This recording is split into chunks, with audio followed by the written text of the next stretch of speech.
okay?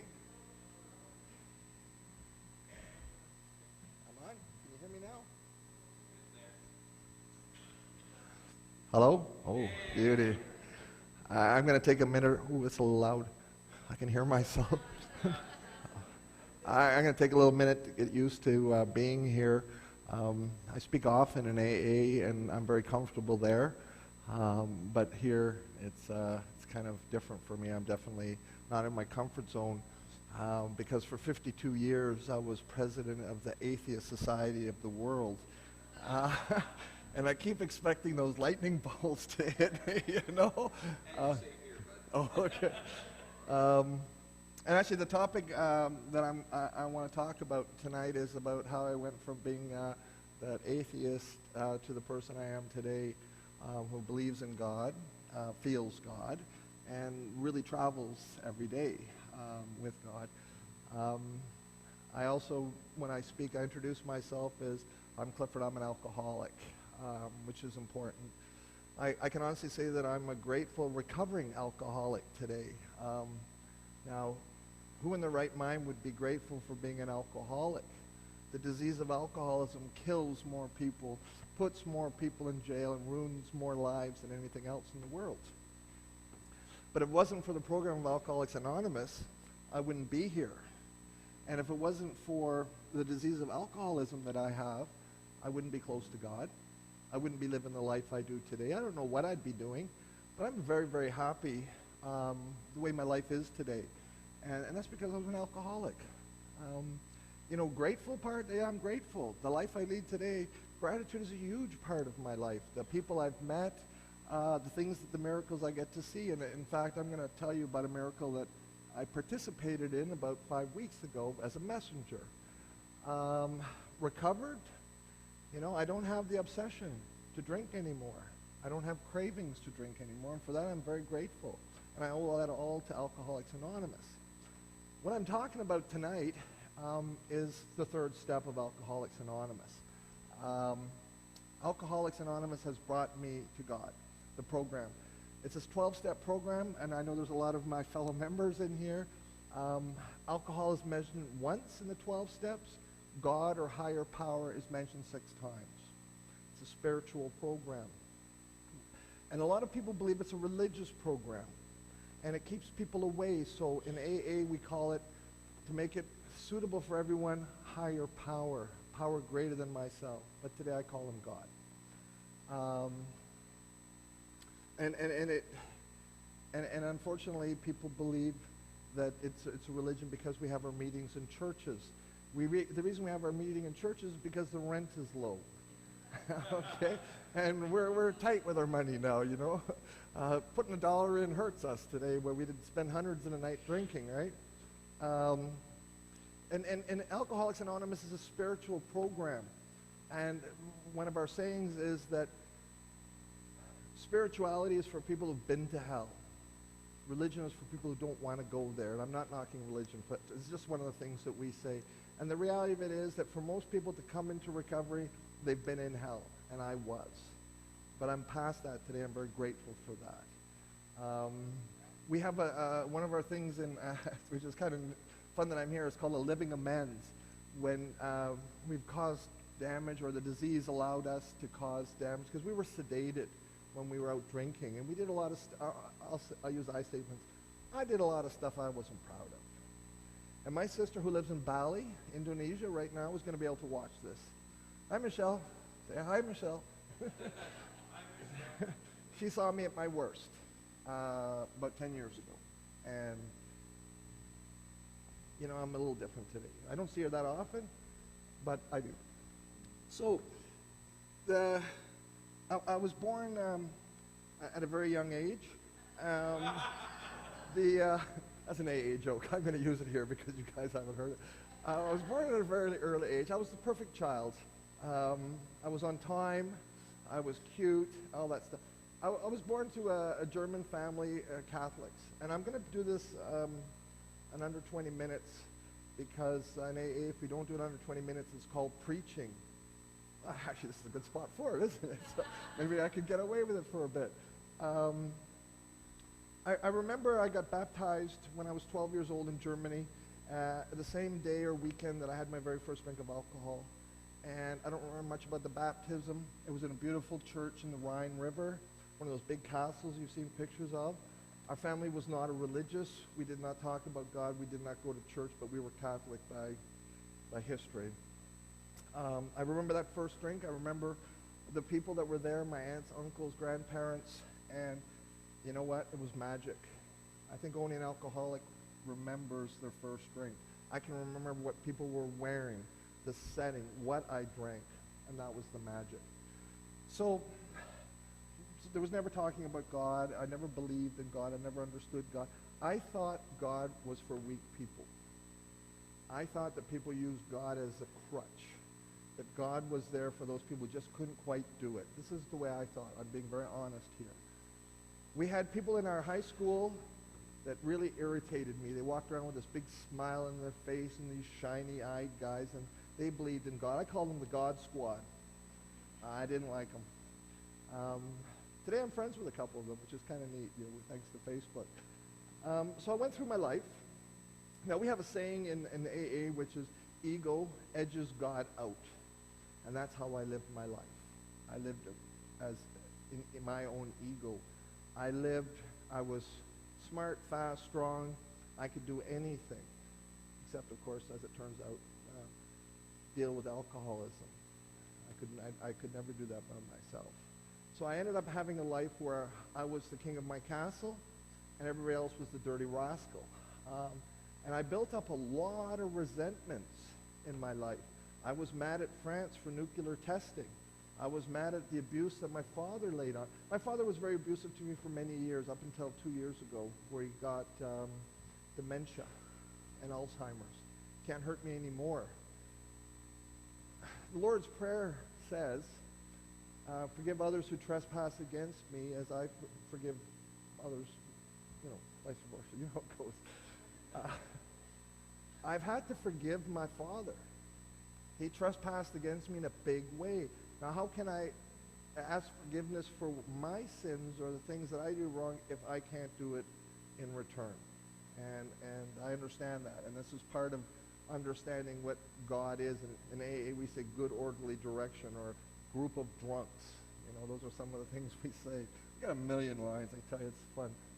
Next week, I'm driving to Collingwood. I'm going to go up to my father, and he's at home right now. Maybe the last time I see him, I'm going to give a hug to him, tell him I love him, and that's what I do. I have to do that. I feel that there's something inside of me that tells me I need to do that. And I've learned to listen to what's inside me, because that's where God lives. I understand that today.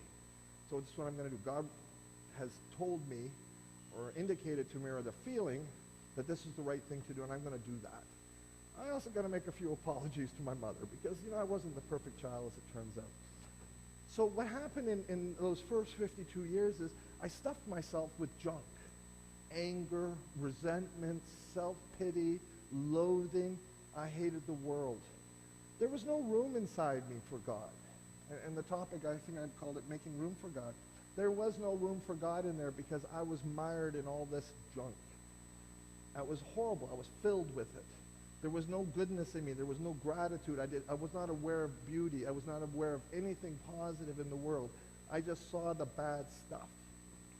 And I finally got fed up with it. I couldn't take it. From the age of about 30 years to 52 years, I knew that at some point I was going to take my life, because I couldn't stand it anymore. And I just sort of hung on and hung on and hung on, until it got so bad that I gave up. At that point, I had no hope in my life. I did a little inventory of my life, and I said, well, I've done a lot of good stuff. I've accomplished a few things. There's nothing left for me in life. There really isn't. What's the point of going on? I was really wrong. I had no idea that life today could be the way it is. It's unimaginable to me today even to understand how my life is. Back then, you could have told me this, and I said, no, what planet are you from? So on July 8th, 2008, I purposely drove my car into a brick wall at 95 kilometers an hour. And it was serious. It wasn't a cry for help. I'd had enough. I discovered that I was so angry at myself. I was so fearful of life that I couldn't handle it. And I don't think anybody could have intervened or given me hope at that point. I wasn't going to listen. I know that today. No one could have stopped me. I would have found a way. Obviously, I lived through it. But the miracle happened right then, because at that point, and I believe it is a miracle, and I think it's a miracle for many of us who come into these rooms, is the spark, the will to live came back. There was and I went for help. And I never asked for help in my life. I went for medical help as it turned out, because I needed it. I crawled out of my car, I fell on the floor, covered in blood, and I went for help, And part of my story, and I share this story a lot in Alcoholics Anonymous, is because I think it's important for people to know how bad it was and how good it is today and how I got there, as a message of hope and direction, where we can inspire others, that no matter how far down the path we have gone, my experience, strength, and hope may help somebody. And that's why we speak in AA. It's funny, it's not funny, but they strapped me to the gurney, and I was in pretty rough shape. And I was tied up, and I felt for the first time in my life safe. I felt really safe, and it was a weird feeling. This is all by retrospective, I didn't understand how dangerous my life was. I mean, here's a guy who's for 20 some odd years has been thinking of killing himself on a daily basis. It's obviously a dangerous lifestyle. I can't tell you how often I was driving on the highway and I see a big tree and I want to go like this. I once stood on a cliff to look down, but it took enough time for the disease to bring me down. I'm very grateful for that day. I say it was the best day of my life. I say every day is the best day of my life now. But it was that day that got me to where I am today, and I'm very grateful for today. I know most everybody in this room, and it's really nice to be part of this community. When I was in that bed, I felt safe, and when I look back at it today, that was God's arms. It's going to be okay. And I had no way of knowing that. I was going to surgery. I was told, my family was called in, that I was not going to live through the night. Obviously, I did. I haven't had a hard time dealing with that episode, because I've turned it around into a positive, which I try to do in my life, turn negatives into positive. And it took that. I had to be broken down so badly. A lot of people would be mad at God. I thank God for that day, because that's what I needed to get where I'm standing today, or sitting, or wherever I'm doing today. So I'm very grateful for that. So I had a bit of a journey, and hospital, some time in a psych ward. I ended up in a men's shelter in Newmarket, and I fell in love with AA at Renaissance Center in Toronto, and I ended up in Brock Cottage, and I ended up staying here. It wasn't my decision to stay here. I was sitting in a meeting on a Thursday night, and I'd been sober for about 5 months, and I had planned to go teach English as a foreign language somewhere else. Typical alcoholic, running. And that's what I did all my life. I ran. I traveled all over the world running from my problems. Unfortunately, my problems were always in my suitcase, right? I was stuck with it. I was going to go do that. And I was sitting in downstairs here, and I heard a very clear message: stay in Brockville. I go, oh, I don't have a job. Stay in Brockville. I don't have a place to stay, And I listened. And I think that's probably the first time that I listened to God. I didn't know it at the time, but I listened to God. It was very clear. I stayed in Brockville. Yay. I'm really glad I did. I remember the first AA meeting I came to in Brockville was Wednesday night downstairs here. And I'm 50 pounds heavier. My hair is white. My face, my body is covered in psoriasis. And I hated everybody, everything. And I didn't hate God. I've never hated God. I never blamed God for my problems, never. Because it didn't exist in my life, really. I mean, how could I blame something that didn't exist, truly? I walked down those stairs, and the first sign you see for those who go through those rooms is you're no longer alone. And a young lady greeted me with a smile.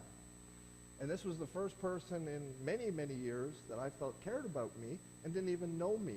And I was a nightmare in a physical, emotional, just a horrible mess. And I felt that someone cared. The slogan, "You're no longer alone," is used a lot. We talk about it a lot. My attitude is, I'm no longer alone because I have other people in Alcoholics Anonymous who help me stay sober today, and I also have God in my life today. So that helps me to live my life that I was destined to do. So I'm here, been sober for a few months. I still got all this junk inside me. There was no room for God. Still, the program of Alcoholics Anonymous cleans out the junk. We end up making amends to people. We take a look at our own personalities, how we behave, what our motives are. We learn to apologize and keep our side of the street. So I slowly, over 4.5 years, cleaned out the junk, a lot of it, and I put good stuff in it. I put stuff like gratitude in it. I put stuff like forgiveness in it.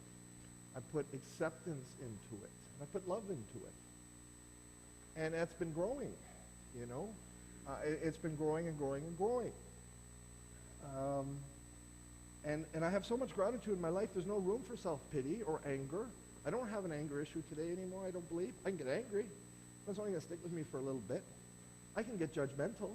It's only going to stick with me a bit. You know, I'm human. We claim spiritual progress, not spiritual perfections. We're not saints. Oh, thank God for that too, eh? Sorry. So I clean all this stuff up, but I still don't know where God is or what God is. But I do know that God works through other people. Because people, when we will say things, and I'll get emotional, it's like, it shivers me almost, like, and it's a God moment. And I hear, and something beautiful will come out, or somebody will say something that I needed to hear. That's God working through other people.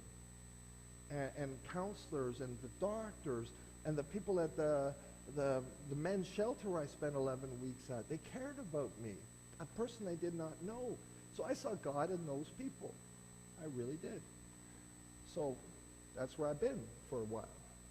Well, there's been some things that have happened recently that have pushed me to believe that God lives in me.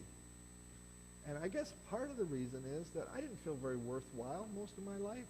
Today I feel a lot better about myself. I try to live a decent life, and I think I do. So God is within me. Okay, He lives in my heart. He lives in everybody, in my opinion. He's in here.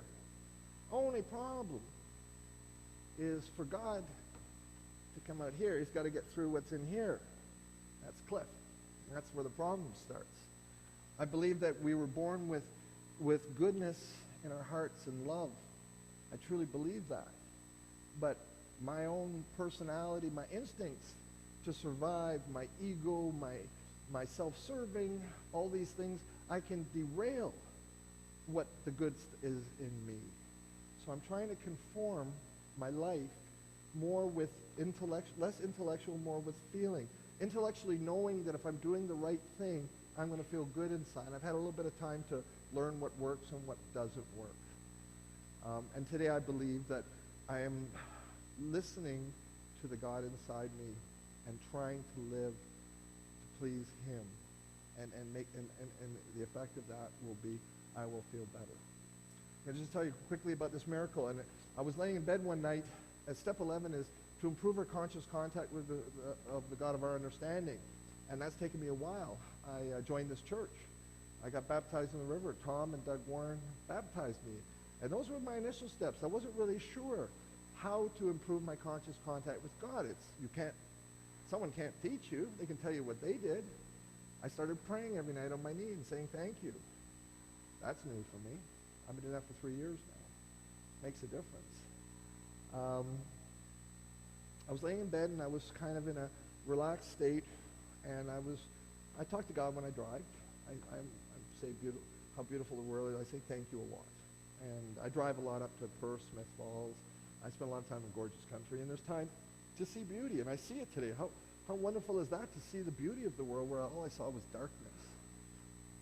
And that day on the way home, I got a sense inside of me to call somebody, a friend I hadn't spoken to in 15 years, and I've shared this in AA. And this was a woman I'd known since 30 years. I know she had a drinking problem. That's all I can remember. I hadn't spoken to her in 15 years.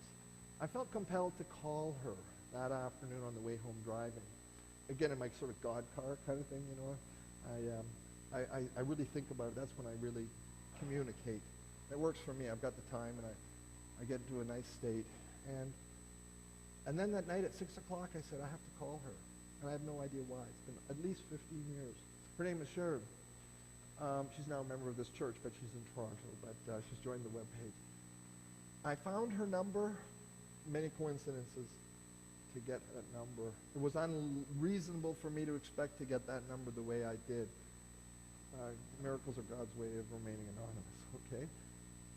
I called her at 6:30, and I told her my story, and she started to cry. And I said, well, you know, I'm okay. I'm okay. I'm happy now. She had called the crisis hotline the day before, and they didn't answer. Crisis hotline didn't answer, but answered. And I'm his messenger. I was his messenger that day. I'm convinced of that. I didn't do anything. I listened to the message, and I responded. I spoke with her for 45 minutes. She had written her suicide note that day. The next day she had the pills she was going to go pick up, and that was going to be the end of it. She was exactly where I was exactly 4.5, almost 5 years ago. Wow. Since then, I did 20 questions of Alcoholics Anonymous with her. She passed. She lied on a couple, but she still got 18 out of 20. We all tend to lie on that test a little bit. I don't know what matters, because if you get 3 right, you got it. Since then, she's gotten 4 weeks sobriety, which for an alcoholic, a miracle is 1 day. She has hope. She's signed up to go to a treatment center in Toronto, Renaissance Center. You know, there's a ladies' bar. And she has just filled out applications to come out here to Tennant House. Now, this was a woman that 4 months ago did not have a friend in the world, did have no hope in the world, and wanted to end her life. Today, she has a female sponsor in Toronto, and a group of friends who care about her from Alcoholics Anonymous, and from what I do, and I talk to her on a regular basis. And she's having good days. She's having really bad days. Hasn't picked up a drink in 4 weeks, so we're pretty happy with that, both of us. So we expect to see her sometime in the summer. So I'm going to close with this last little story. It was on Facebook today, and I know a lot of you have seen it. It's about a Cherokee man who talks to his grandson. And he says, son, there's a struggle within every man. There are 2 wolves. There's the evil wolf. He's got anger, self-pity, judgment. He has ego. He has bad motives. And then there's the good wolf who has love, compassion. He has understanding. He helps other people. The little boy said, which one wins? And the wise man said, the one you feed. And today I choose to feed the good one.